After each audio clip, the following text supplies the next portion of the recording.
Society today is composed of a series of institutions.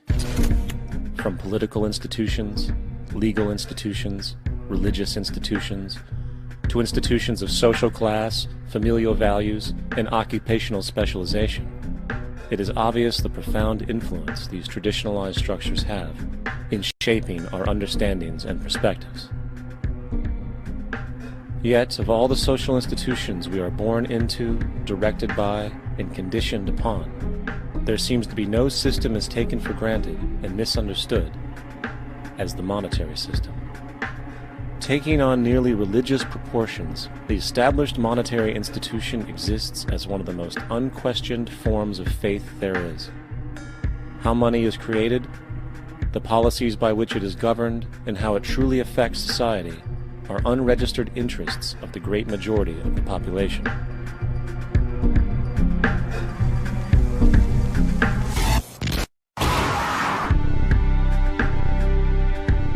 In a world where 1% of the population owns 40% of the planet's wealth, in a world where 34,000 children die every single day from poverty and preventable diseases, and where 50% of the world's population lives on less than $2 a day, one thing is clear: something is very wrong. And whether we are aware of it or not, the lifeblood of all of our established institutions, and thus society itself, is money. Therefore, understanding this institution of monetary policy is critical to understanding why our lives are the way they are. Unfortunately, economics is often viewed with confusion and boredom.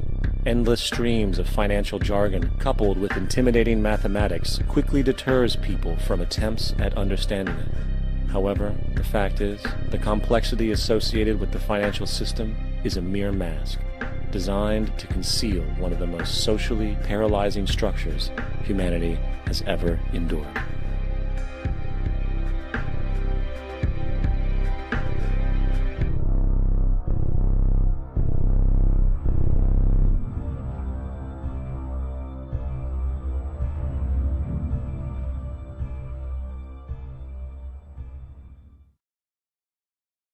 A number of years ago, the Central Bank of the United States, the Federal Reserve, produced a document entitled Modern Money Mechanics.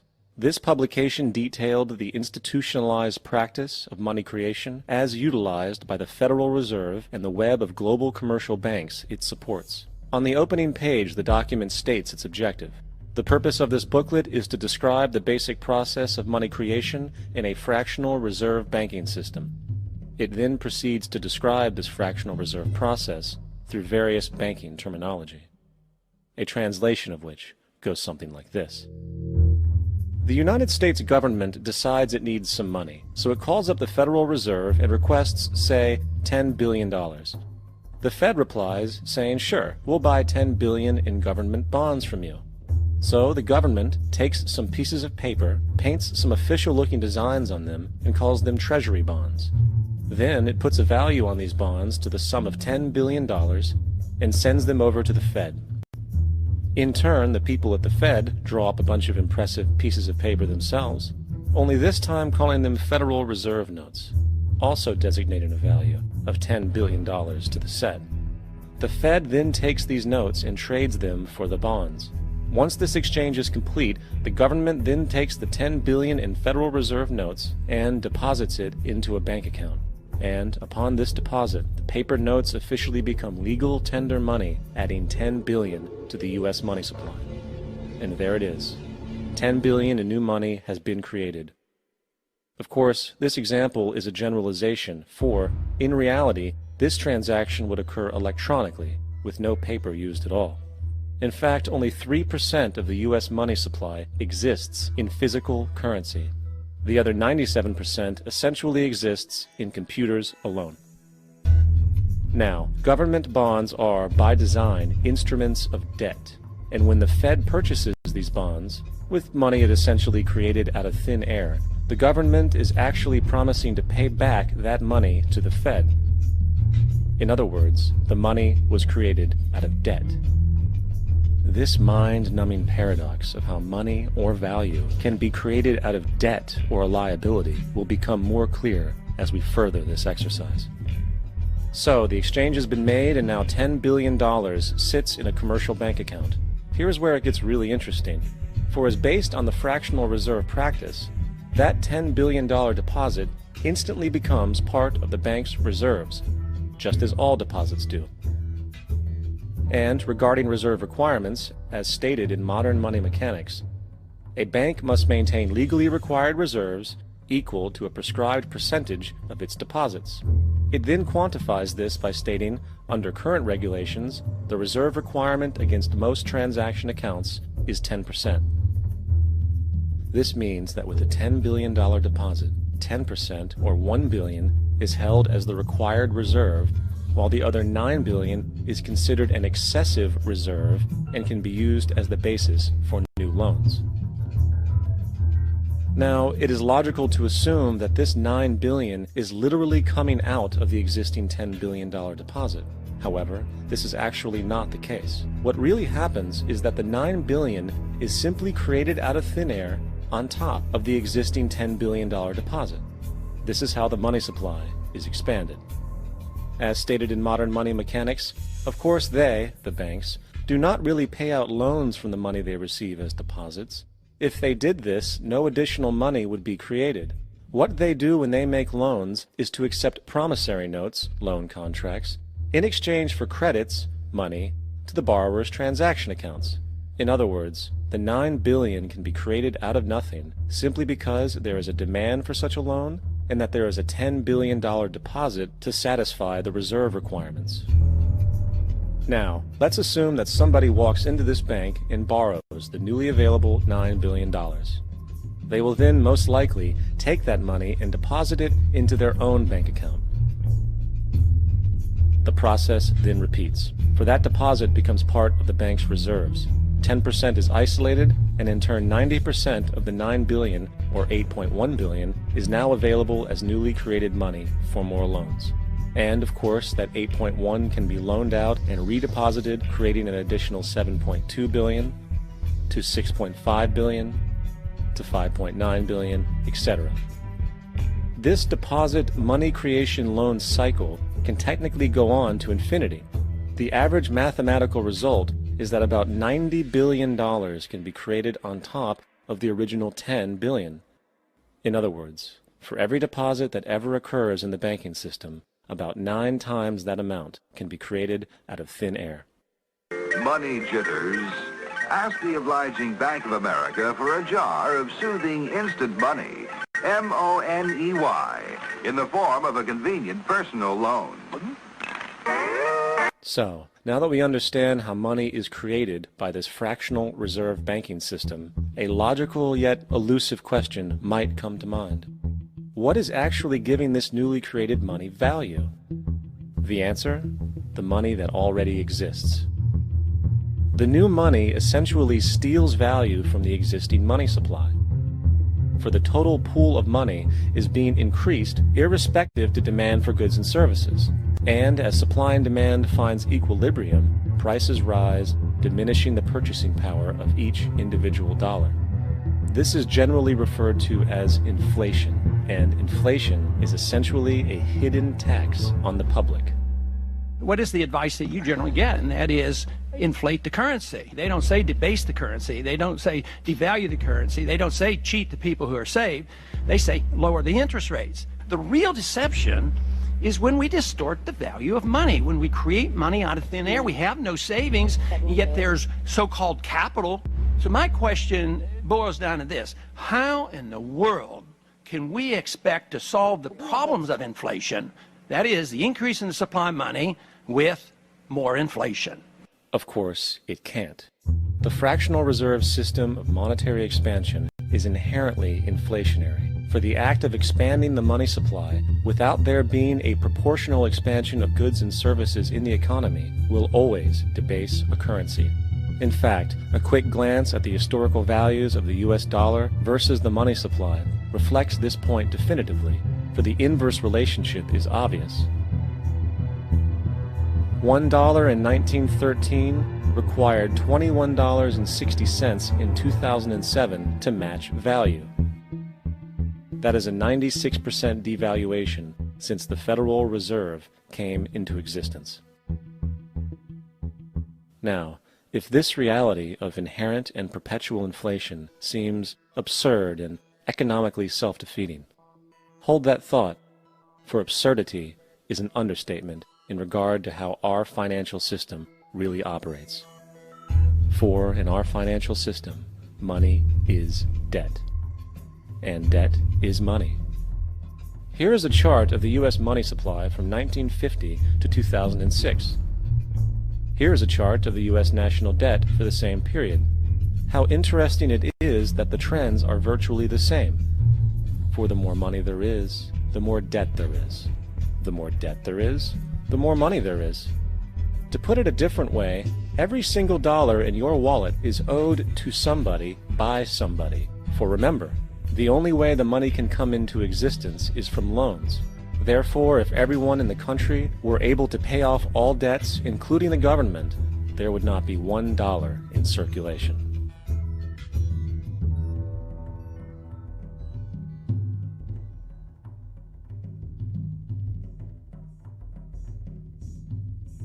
In fact, the last time in American history the national debt was completely paid off was in 1835 after President Andrew Jackson shut down the central bank that preceded the Federal Reserve.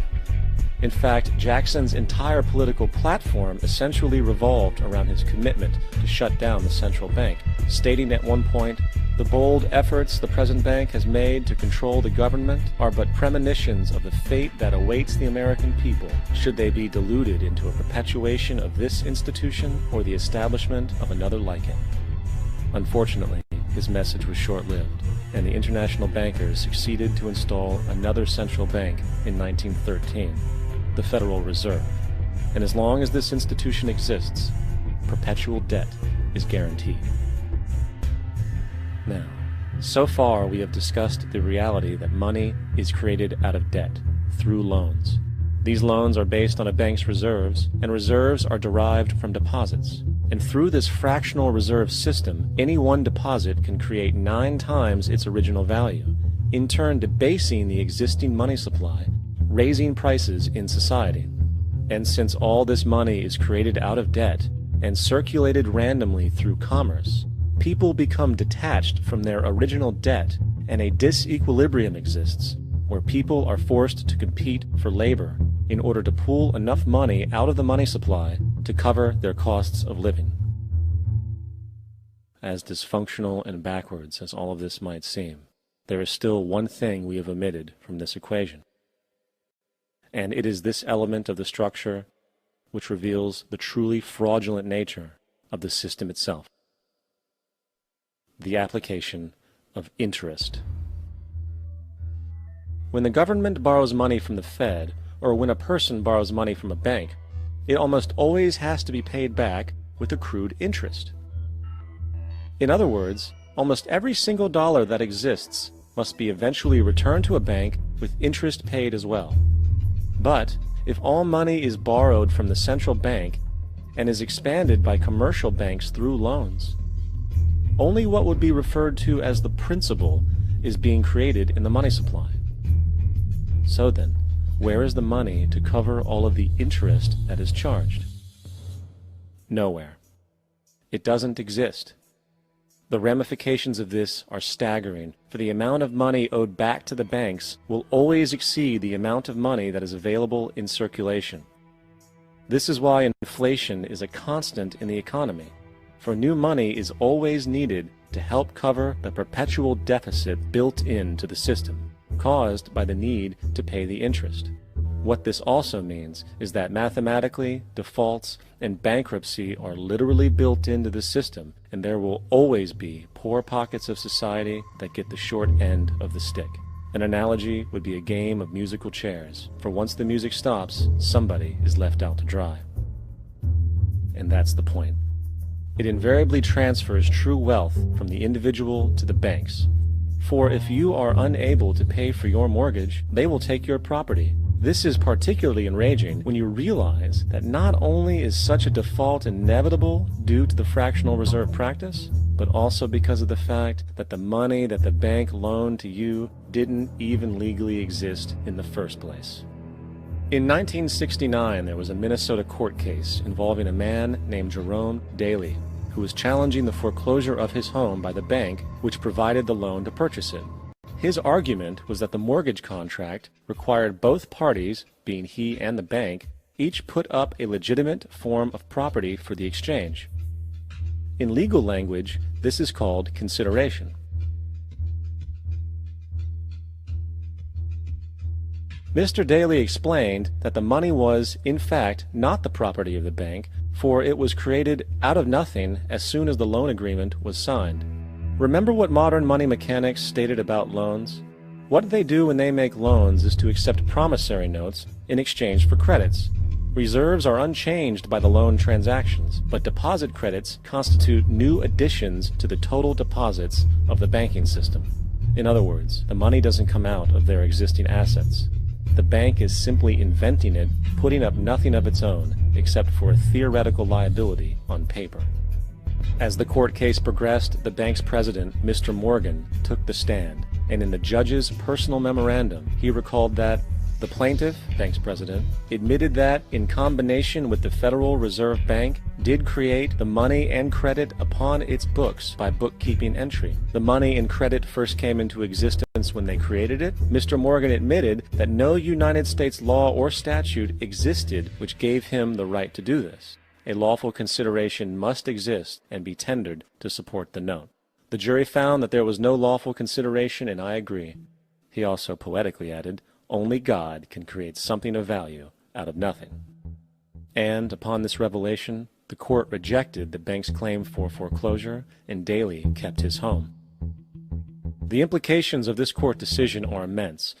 For every time you borrow money from a bank, whether it is a mortgage loan or a credit card charge, the money given to you is not only counterfeit, it is an illegitimate form of consideration, and hence voids the contract to repay, for the bank never had the money as property to begin with.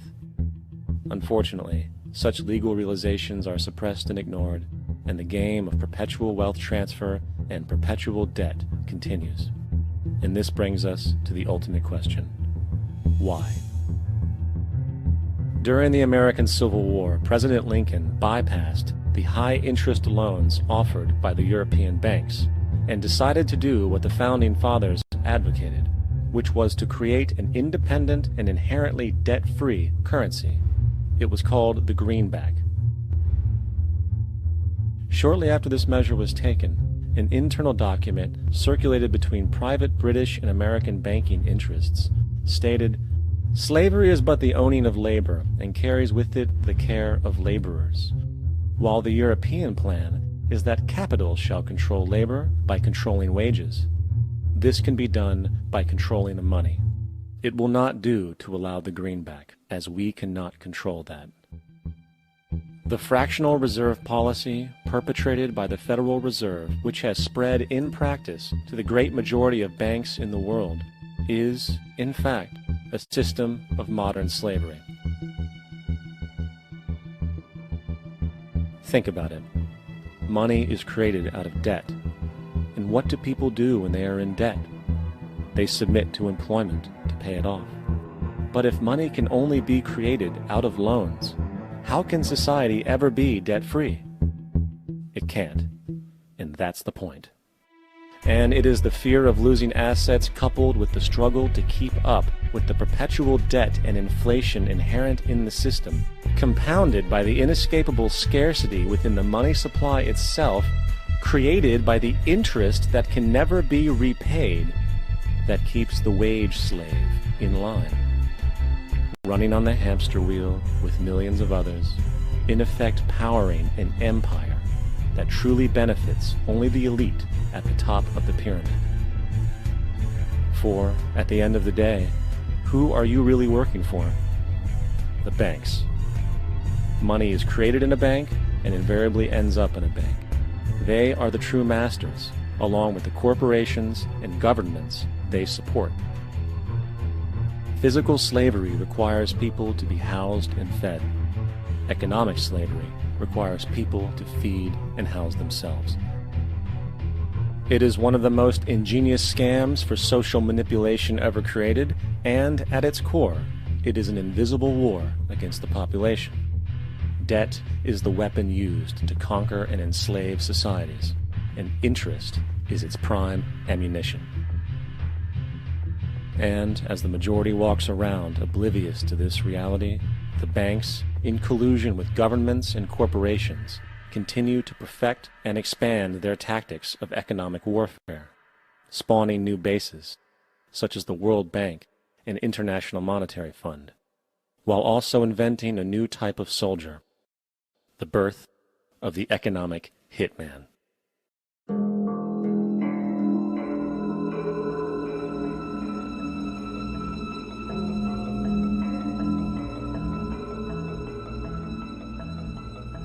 We economic hitmen really have been the ones responsible for creating this first truly global empire.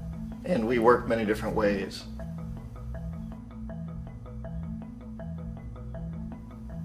But perhaps the most common is that we will identify a country that has resources our corporations covet, like oil, and then arrange a huge loan to that country from the World Bank or one of its sister organizations. But the money never actually goes to the country. Instead, it goes to our big corporations to build infrastructure projects in that country, power plants, industrial parks, ports, things that benefit a few rich people in that country, in addition to our corporations, but really don't help the majority of the people at all. However, those people, the whole country is left holding a huge debt. It's such a big debt they can't repay it, and that's part of the plan, that they can't repay it. And so at some point, we economic hitmen go back to them and say, listen, you owe us a lot of money, can't pay your debt, so sell your oil real cheap to our oil companies. Allow us to build a military base in your country, or send troops in support of ours to someplace in the world like Iraq, or vote with us on the next UN vote. To have their electric utility company privatized and their water and sewage system privatized and sold to U.S. corporations or other multinational corporations. So there was that whole mushrooming thing, and it's so typical of the way the IMF and the World Bank work, that you put a country in debt, it's such a big debt it can't pay it, and then you offer to refinance that debt and pay even more interest. And you demand this quid pro quo, which you call a conditionality or good governance, which means basically that they've got to sell off their resources, including many of their social services, their utility companies, their school systems sometimes, their penal systems, their insurance systems, to foreign corporations. So it's a double, triple, quadruple whammy. The precedent for economic hitmen really began back in the early 50s when democratically elected Mossadegh, who was elected in Iran, he was considered to be the hope for democracy in the Middle East and around the world. He was Time Magazine's Man of the Year. But one of the things that he'd run on and began to implement was the idea that foreign oil companies needed to pay the Iranian people a lot more for the oil that they were taking out of Iran. The Iranian people should benefit from their own oil. Strange policy. We didn't like that, of course. But we were afraid to do what we normally were doing, which was to send in the military. Instead, we sent in one CIA agent, Kermit Roosevelt, Teddy Roosevelt's relative. And Kermit went in with a few $1 million and was very, very effective and efficient. And in a short amount of time, he managed to get Mossadegh overthrown and brought in the Shah of Iran to replace him, who always was favorable to oil. And it was extremely effective. Bombs overflow Tehran. Army officers shout that Mossadegh has surrendered and his regime as virtual dictator of Iran is ended.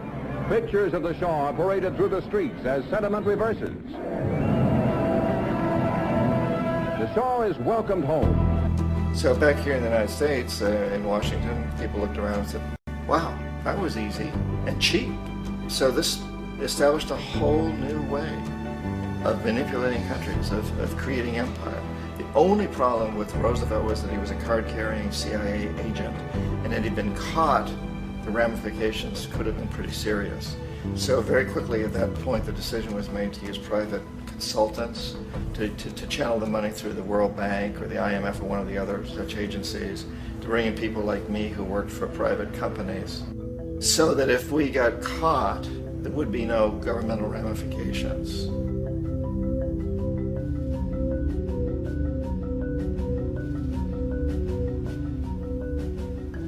When Arbenz became president of Guatemala, the country was very much under the thumbs of United Fruit Company, the big international corporations. And Arbenz ran on this ticket that says, you know, we want to get the land back to the people. And once he took power, he was implementing policies that would do exactly that, give the land rights back to the people.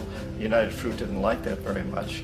And so they hired a public relations firm, launched a huge campaign in the United States to convince the United States people, the citizens of the United States, and the press of the United States, and the Congress of the United States, that Arbenz was a Soviet puppet, and that if we allowed him to stay in power, the Soviets would have a foothold in this hemisphere. And that, at that point in time, was a huge fear on everybody's mind, the Red Terror, the Communist terror.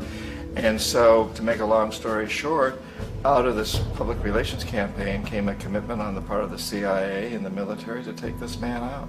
And in fact, we did. We sent in planes, we sent in soldiers, we sent in jackals, we sent everything in to take him out, and did take him out.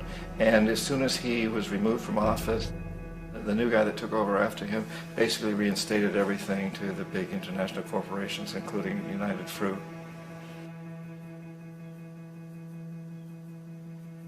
Ecuador for many, many years had been ruled by pro-U.S. dictators, often relatively brutal. Then it was decided that they were going to have a truly democratic election. Jaime Roldos ran for office, and his main goal, he said, as president would be to make sure that Ecuador's resources were used to help the people.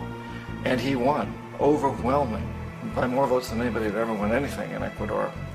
And he began to implement these policies to make sure that the profits from oil went to help the people. Well, we didn't like that in the United States. I was sent down as one of several economic hitmen to change Roldos, to corrupt him, to bring him around, to let him know, you know, okay, you know, you can get very rich, you and your family, if you play our game, but if you continue to try to keep these policies you've promised, you're going to go. He wouldn't listen. He was assassinated. As soon as the plane crashed, the whole area was cordoned off. The only people allowed in were U.S. military from a nearby base and some of the Ecuadorian military. When an investigation was launched, two of the key witnesses died in car accidents before they had a chance to testify. A lot of very, very strange things that went on around the assassination of Jaime Roldos. I, like most people who've really looked at this case, have absolutely no doubt that it was an assassination. And of course, in my position as an economic hitman, I was always expecting something to happen to Jaime, whether it be a coup or assassination, I wasn't sure, but that he would be taken down because he was not being corrupted. He would not allow himself to be corrupted the way we wanted to corrupt him. Omar Torrijos, president of Panama, was, you know, one of my favorite people. I really, really liked him. He was very charismatic. He was a guy who really wanted to help his country. And when I tried to bribe him or corrupt him, he said, look, John, he called me Juanito. He said, look, Juanito, I don't need the money. What I really need is for my country to be treated fairly. I need for the United States to repay the debts that you owe my people for all the destruction you've done here. I need to be in a position where I can help other Latin American countries win their independence and be free of this terrible presence from the north that you people are exploiting us so badly. I need to have the Panama Canal back in the hands of the Panamanian people. That's what I want. And so, leave me alone. Don't try to bribe me. It was 1981, and in May, Jaime Roldos was assassinated. And Omar was very aware of this. Torrijos got his family together and he said, I'm probably next, but it's okay because I've done what I came here to do. I've renegotiated the canal. The canal will now be in our hands. He just finished negotiating the treaty with Jimmy Carter.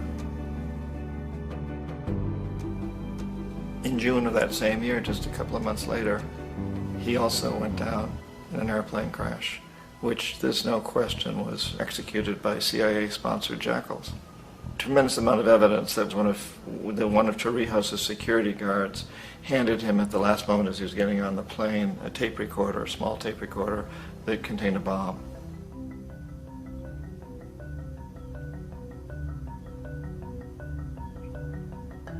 It is interesting to me how this system has continued pretty much the same way for years and years and years, except the economic hitmen have got better and better and better.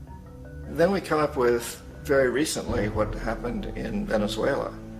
In 1998, Hugo Chavez gets elected president, following a long line of presidents who had been very corrupt and basically destroyed the economy of the country. And Chavez was elected amidst all that. Chavez stood up to the United States, and he's done it primarily demanding that Venezuelan oil be used to help the Venezuelan people. Well, we didn't like that in the United States. So in 2002, a coup was staged, which there's no question in my mind, and most other people's minds, that the CIA was behind that coup.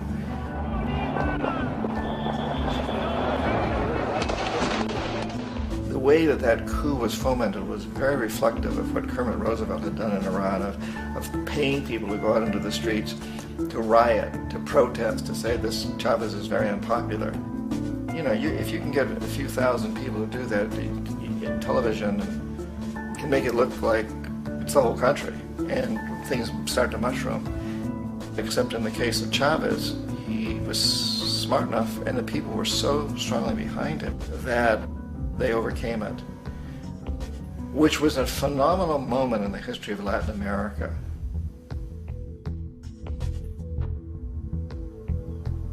Iraq actually is a perfect example of the way the whole system works. So we economic hitmen are the first line of defense. We go in, we try to corrupt governments and get them to accept these huge loans, which we then use as leverage to basically own them.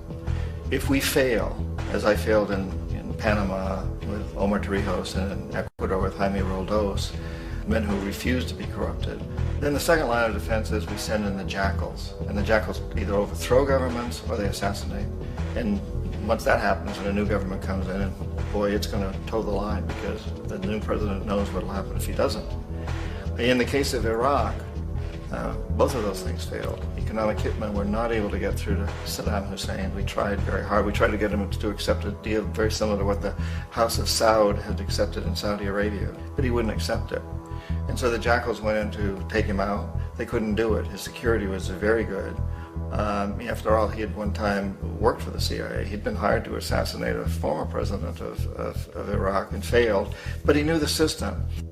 So in '91, we send in the troops and we take out the Iraqi military. So we assume at that point that Saddam Hussein is going to come around. We could have taken him out, of course, at that time, but we didn't want to. He's the kind of strong man we like. He controls his people. We thought he could control the Kurds and keep the Iranians in their border and keep pumping oil for us. And that once we took out his military, now he's going to come around. So the economic hitmen go back in the 90s without success. If they'd had success, he'd still be running the country. We'd be selling him all the fighter jets he wants and everything else he wants. But they couldn't. They didn't have success. The jackals couldn't take him out again, so we sent the military in once again, and this time we did the complete job and took him out, and in the process created for ourselves some very, very lucrative construction deals. We had to reconstruct a country that we'd essentially destroyed, which is a pretty good deal if you own construction companies, big ones. So, Iraq shows the three stages. The economic hitmen failed there, the jackals failed there, and as a final measure, the military goes in. And in that way, we've really created an empire, but we've done it very, very subtly. It's clandestine. All the empires of the past were built on the military, and everybody knew they were building them. So the British knew they were building them, the French, the Germans, the Romans, the Greeks. And they were proud of it, and they always had some excuse, like spreading civilization, spreading some religion, something like that. But they knew they were doing it. We don't. The majority of the people in the United States have no idea that we're living off the benefits of the clandestine empire, that today there's more slavery in the world than ever before. And then you have to ask yourself, well, if it's an empire, then who's the emperor? Obviously, Our presidents of the United States are not emperors. An emperor is someone who's not elected, doesn't serve a limited term, and doesn't report to anyone, essentially.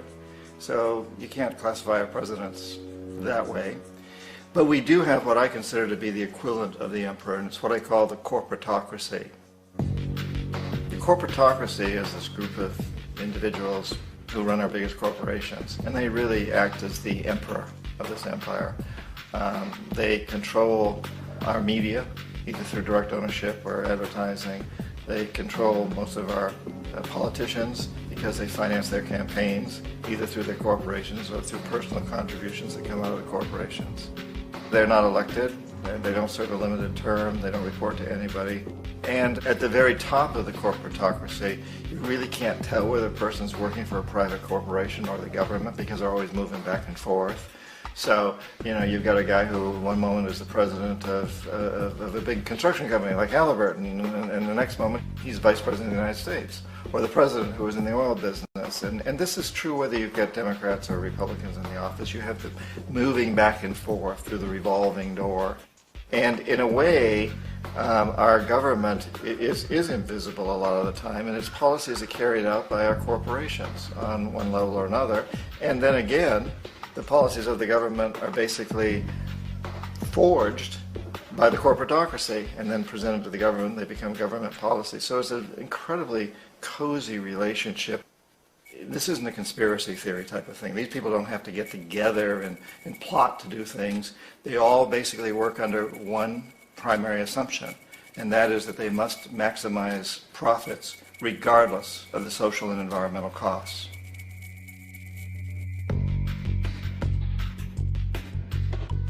This process of manipulation by the corporatocracy through the use of debt, bribery, and political overthrow is called globalization. Just as the Federal Reserve keeps the American public in a position of indentured servitude through perpetual debt, inflation, and interest, the World Bank and IMF serve this role on a global scale. The basic scam is simple. Put a country in debt either by its own indiscretion or through corrupting the leader of that country, then impose conditionalities or structural adjustment policies, often consisting of the following. Currency devaluation. When the value of a currency drops, so does everything valued in it. This makes indigenous resources available to predator countries at a fraction of their worth. Large funding cuts for social programs.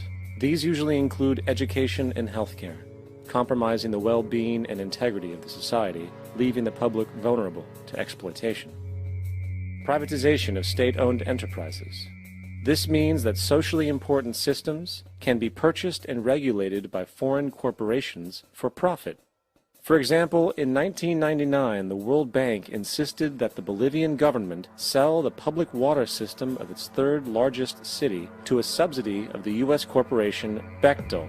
As soon as this occurred, water bills for the already impoverished local residents skyrocketed. It wasn't until after a full-blown revolt by the people that the Bechtel contract was nullified. Then there is trade liberalization, or the opening up of the economy through removing any restrictions on foreign trade. This allows for a number of abusive economic manifestations, such as transnational corporations bringing in their own mass-produced products, undercutting the indigenous production and ruining local economies. An example is Jamaica, which, after accepting loans and conditionalities from the World Bank, lost its largest cash crop markets due to competition with Western imports. Today, countless farmers are out of work, for they are unable to compete with the large corporations. Another variation is the creation of numerous seemingly unnoticed, unregulated, inhumane sweatshop factories, which take advantage of the imposed economic hardship. Additionally, due to production deregulation, environmental destruction is perpetual, as a country's resources are often exploited by the indifferent corporations while outputting large amounts of deliberate pollution. The largest environmental lawsuit in the history of the world today is being brought on behalf of 30,000 Ecuadorian Amazonian people against Texaco, which is now owned by Chevron, so today it's against Chevron, but for activities conducted by Texaco. They estimated to be more than 18 times what Exxon Valdez dumped into the coast of Alaska. In the case of Ecuador, it wasn't an accident. The oil companies did it intentionally. They knew they were doing it to save money out there rather than arranging for proper disposal. Furthermore, a cursory glance at the performance record of the World Bank reveals that the institution, which publicly claims to help poor countries develop and alleviate poverty, has done nothing but increase poverty and the wealth gap, while corporate profits soar. In 1960, the income gap between the fifth of the world's people in the richest countries versus the fifth in the poorest countries was 30 to 1. By 1998, it was 74 to 1. While global GNP rose 40% between 1970 and 1985, those in poverty actually increased by 17%. While from 1985 to 2000, those living on less than $1 a day increased by 18%. Even the Joint Economic Committee of the U.S. Congress admitted that there is a mere 40% success rate of all World Bank projects. In the late 1960s, the World Bank intervened in Ecuador with large loans. During the next 30 years, poverty grew from 50% to 70%. Under or unemployment grew from 15 to 70%. Public debt increased from $240 million to $16 billion, while the share of resources allocated to the poor went from 20% to 6%. In fact, by the year 2000, 50% of Ecuador's national budget had to be allocated for paying its debts. It is important to understand the World Bank is, in fact, a U.S. bank, supporting U.S. interests. For the United States holds veto power over decisions, as it is the largest provider of capital. And where did it get this money? You guessed it, it made it out of thin air through the fractional reserve banking system. Of the world's top 100 economies, as based on annual GDP, 51 are corporations, and 47 of that 51 are U.S.-based. Walmart, General Motors, and Exxon are more economically powerful than Saudi Arabia, Poland, Norway, South Africa, Finland, Indonesia, and many others. And, as protective trade barriers are broken down, currencies tossed together and manipulated in floating markets, and state economies overturned in favor of open competition and global capitalism, the empire expands. You get up on your little 21-inch screen and howl about America and democracy. There is no America. There is no democracy. There is only IBM and ITT and AT&T and DuPont, Dow, Union Carbide, and Exxon. Those are the nations of the world today. What do you think the Russians talk about in their councils of state? Karl Marx? They get out their linear programming charts, statistical decision theories, Minimax solutions, and compute the price-cost probabilities of their transactions and investments, just like we do. We no longer live in a world of nations and ideologies, Mr. Beale. The world is a college of corporations, inexorably determined by the immutable bylaws of business. The world is a business, Mr. Beale.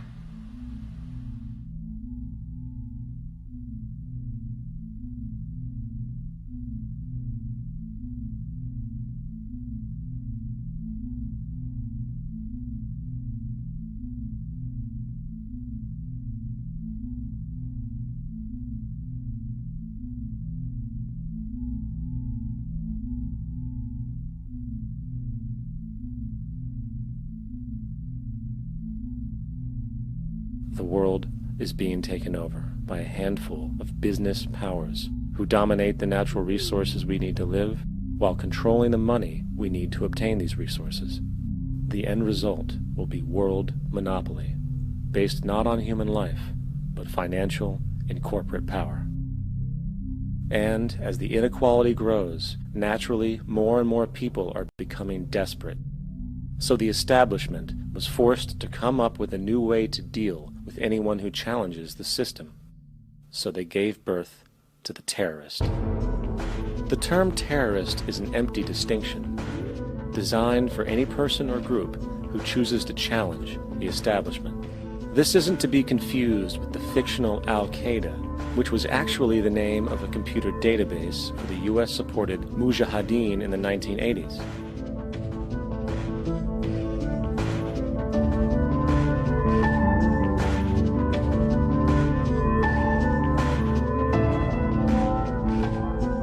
In 2007, the Department of Defense received $161.8 billion for the so-called global war on terrorism. According to the National Counterterrorism Center, in 2004, roughly 2,000 people were killed internationally due to supposed terrorist acts. Of that number, 70 were American. Using this number as a general average, which is extremely generous, it is interesting to note that twice as many people die from peanut allergies a year than from terrorist acts. Concurrently, the leading cause of death in America is coronary heart disease, killing roughly 450,000 each year. And in 2007, the government's allocation of funds for research on this issue was about $3 billion.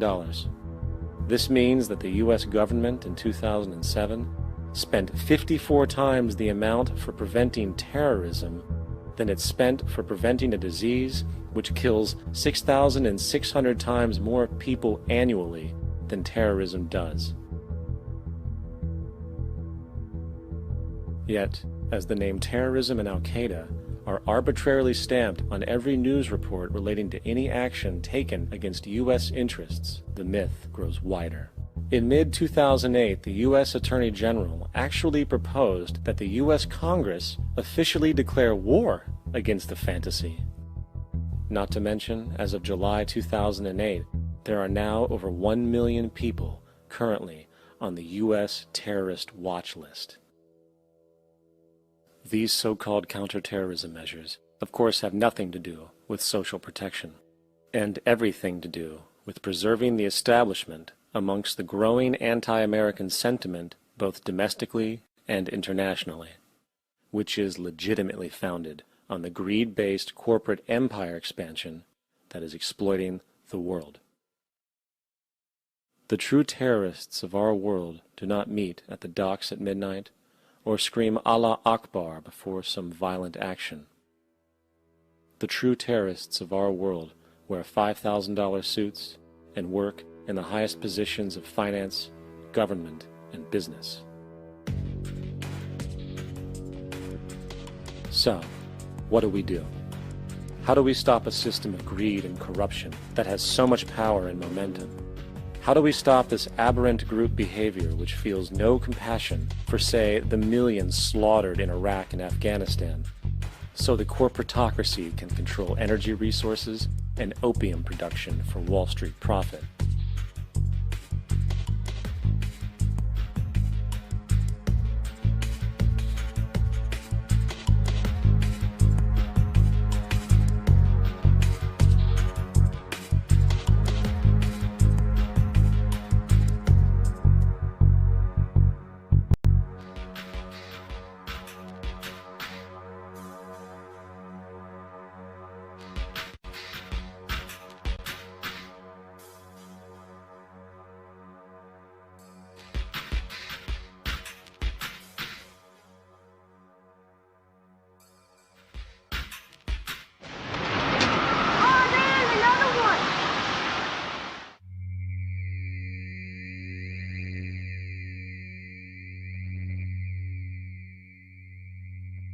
How do we stop a system of greed and corruption that condemns poor populations to sweatshop slavery for the benefit of Madison Avenue? Or that engineers false flag terror attacks for the sake of manipulation?